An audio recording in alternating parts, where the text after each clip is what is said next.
Hello everyone, I hope you're doing well. It's Q&A time. It's been a while since I filmed one of these and today we have a lot of questions. Quick disclaimer, some of the questions were very similar, so I condensed them into one, and while I answer, I'll be working on a digital piece. So please grab a snack and a warm beverage and let's start! First question, an easy one. Which part of the process is your favorite? My favorite part has to be sketching, because it's when you put your idea on paper. I like to change things in my drawing till it resembles the image I have in my head, and it's very relaxing to me. Second favorite is definitely the rendering part, especially when you give mood light to your piece and it comes to life. Have you ever experienced burnout? If so, how do you overcome it? Yes, it happens to me from time to time, especially when I have a lot of commissions. I know we are all different, and for some people it might just be a low inspiration moment, but for me it happens mostly when I am tired and sleep deprived. I used to panic at first because I was like, what is happening? Am I not capable of drawing anymore? And no, of course you're capable, just go to sleep. Sometimes I stay awake till 4 a.m. drawing because I am inspired in that moment or I have a deadline. That leads to me being tired, and being tired leads to me being uninspired, so it's definitely a cycle that at least once a month I fall into. Solution for me is to rest if I can, read a nice book or do some gaming and keep my work well organized so I don't fall behind and end up working all night. Do you set time limits or deadlines for your art, or do you work until you're fully satisfied? That's an extension of the previous question, and yes, I try to be as organized as possible, and I am the type of person that writes down a to-do list for the day. For example, if I have 2 or more commissions that came roughly at the same time, I dedicate a day to sketches and delivering them to the clients for review. Or when it comes to YouTube, I dedicate a day to filming and the next day to editing, etc. So I can work on my projects in the same day, especially if I'm filming while I work on a commission. However, this doesn't always work. Realistically, I might have a burst of inspiration at 11 p.m. so I just start drawing, even though it's bad for my sleep schedule. So I try to stay organized but also flexible in that sense. Do you think AI will change how non-AI people make their art? More traditional art, new styles?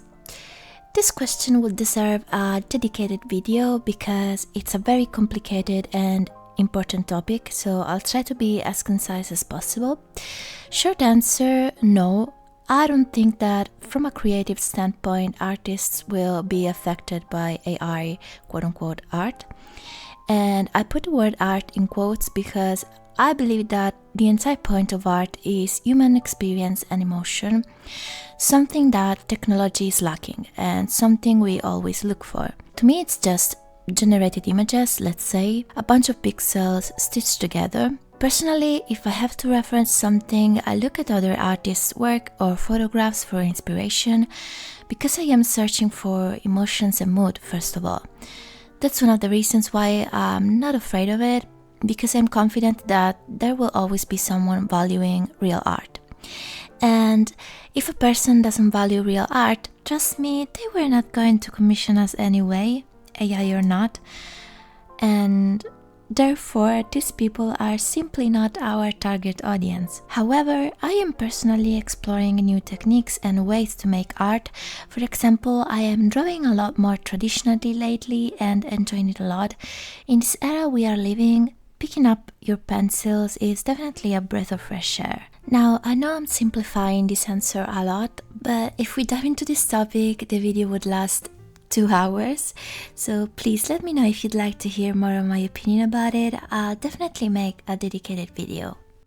Next question, what sketchbook do you use? These are my current favorite papers for sketching. This is the Pigna Architetto, please excuse the tea stains. I admit I don't know if this brand is available outside of Italy. I believe it is though. It's very affordable, and although the paper isn't very smooth, it's really nice for casual sketching. It can also resist to a light wash of watercolor, so it's really nice. The second one, which I got recently, I think I already showed this in a previous video, it's from Rhodia. This is fantastic if you like smooth paper like me. It's just perfection. The paper is not too thick, not too thin, and it comes in a bunch of different sizes. I don't usually go for book style sketchbooks. I prefer the block type like this one because they can lay very flat when you're drawing, and I enjoy that a lot more. And it's also much easier to put this into the scanner in case you want to color your sketch digitally. Have you learned everything on your own, or have you ever gone to a drawing course? I have learned everything on my own for a simple reason. I started making art when I was a very young child, and at that time I had many hobbies and passions. I was very into music, I liked photography. So one day I was drawing, the other was doing a different thing. I couldn't really choose. I wanted to do it all. Eventually, after I turned 18, my attention went all into drawing because digital art was really rising at that time. So I worked on developing that, and I eventually got my first commissions thanks to social media, and it became my job. I obviously followed a lot of art videos at the beginning, but not complete courses, let's say. Today, if I happen to find a course I like, I would definitely follow it. Doesn't matter if you're already in the field, there's always room for improvement, to challenge ourselves and learn new things. You should never think, wow, I'm done, I know everything there is to know, because that's not true. That would be limiting yourself. There's always something new to discover. What advice would you give to someone whose procrastination gets in the way of making art? This is a hard question because the answer can be different depending on your lifestyle, your personality, etc. Let's start by saying that making art shouldn't be and shouldn't feel like a chore. It should come naturally to you. It should be a pleasure. If you want to make art, but at the same time don't feel like creating, it probably isn't a procrastination problem, but more of a lack of inspiration. And I completely understand that feeling. Today we are surrounded by so many things. Our attention span is significantly lower, and let's face it, we spend a lot of time scrolling on our phone. And I am saying this even though I love technology so much. I just built a new PC. But the best advice I can give you to stop procrastinating and get inspiration back is to find balance, and maybe start with traditional art. Go back to the basics, pretty much. The act of choosing your supplies, trying new pencils, colors and tools in general is already an inspiring process that can definitely help you get out of that procrastination phase. At least it works for me. Get a sketchbook and a pencil pouch with a couple supplies. Keep them on your nightstand or your desk, somewhere they will be easy to reach. This is useful, especially if you're feeling a bit lazy or tired. It's hard to give an exact answer because I obviously don't know you personally. Ultimately, you need to think of what your passions are and find time to dedicate to that. This is a longer question. I took a long break from drawing consistently because I was having quite a rough patch with art. I am finally feeling good about trying to draw again, but because I'm out of practice, I feel like I'm a beginner all over again. I don't know how to practice anymore, I don't know how to develop my style, and it's been a bit discouraging. Would you happen to have advice for how to start fresh with drawing and the things to practice in order to improve? Starting again after a long break can be daunting, but also very exciting. This is a perfect moment to start fresh. Think of new things to try, and since you said you come from realistic portraits, you probably already have anatomic knowledge, so you can work on stylizing. Don't feel discouraged, you just need to get back into that routine. I kind of felt the same when I picked up a pencil after years of digital art. My suggestion is try it all until you find what resonates with you the most. Look at other artists' work, read comics and look at the artworks, find niche illustrated books. I think that the best and most genuine art examples lay there, and there's so much you can get inspired by. Look back to your childhood. Think of all the things and characters that made you dream as a child. We never think of that, but trust me, sometimes the answer is in the most simple things. Another fantastic way to improve is to literally watch other people draw. I'm talking real-time uncut videos. I have a few of those on my channel, but YouTube is full of fantastic artists posting their uncut sketching process, no talking, just simply drawing. Take your pencil and draw with them. It's the best way to take your mind off things and really focus on your art. Just give yourself time, you'll slowly rebuild your confidence in drawing. What made you get into art?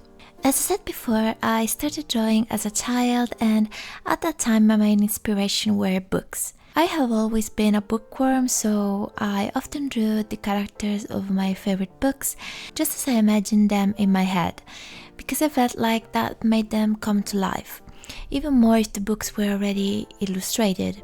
I can confidently say that if I wasn't such a bookworm, I probably wouldn't be an artist right now, so who knows. Even now, every time I finish a book, I am immediately inspired to start drawing, especially after reading a sci-fi book. If you know me, obviously I'm drawing another astronaut even in this video. Another source of inspiration for me were video games. I spent a lot of time drawing all my favorite protagonists. Spyro was one of them for sure. How to base a career as a freelance artist and how to grow a following on social media. So my job is based off different things. First of all, there's commissions, and then there's social media and online presence. To be a professional artist, you can take a lot of different paths. Having a social media presence isn't mandatory. You can build a portfolio and send it around in the field you prefer, etc. But for now, I'll talk about how I work. Most artists rely on Instagram to build a presence, as I did too these past 7 years, and while it is needed as a portfolio kind of, but not an official portfolio, for that I would always host it on a different personal website. Today it's very hard to grow on Instagram. It's a struggle because the algorithm is changing constantly and it doesn't work very well. Sometimes my own followers don't see my posts, and that's obviously not okay. If I was starting today and wanted a social media presence as an artist, I would start on YouTube, for sure. I wouldn't ditch Instagram, I would still use it, but YouTube is the most complete platform we have, from long to short form content to posts, live streaming, stories. You cannot go wrong with YouTube.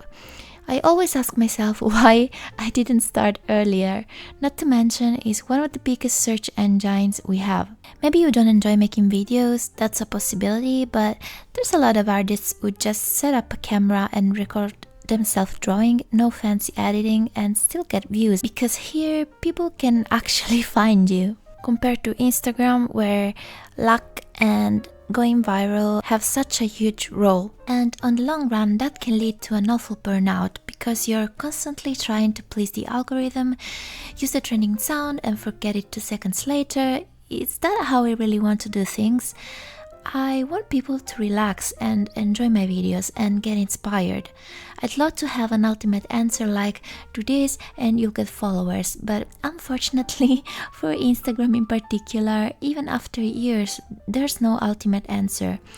For YouTube, from my small channel to yours, do what you love and the people who love the same thing will find you. With commissions instead, it's very tricky to give advice because you need to build a certain skill level, and I am not talking about drawing skills, but the ability to deal with people and knowing how to be respected.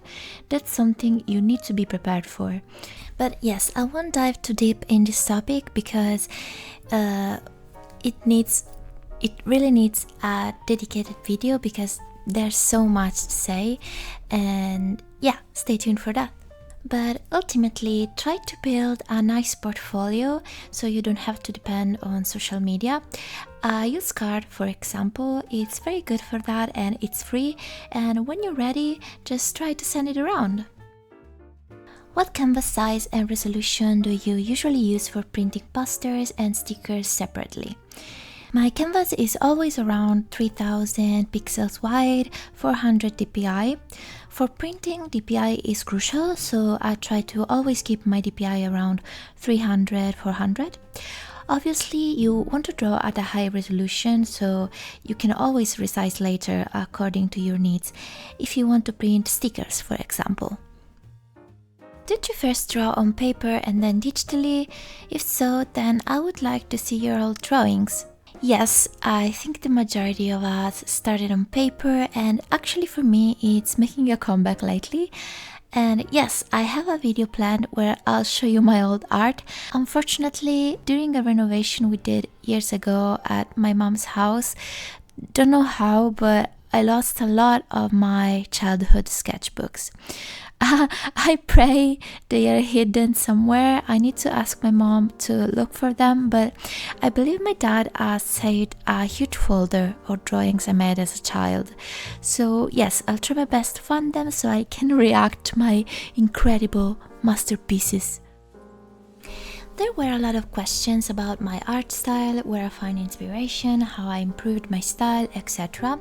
And I actually have an entire video dedicated to that topic, and it's actually the very first video I ever posted on this channel, but my answers are still valid, so if you wish, you can go watch that now that we are at the end of this one. I'll put it in the little card above and in the description. I also have other Q&A videos, so if I didn't answer to your question here, I probably answered in one of those videos already, or I missed it because I already started recording this voiceover. In that case, I'm sorry, but don't hesitate to repost it for the next one though. Thank you so much for watching, friends. I hope you have a lovely day and take care. Bye!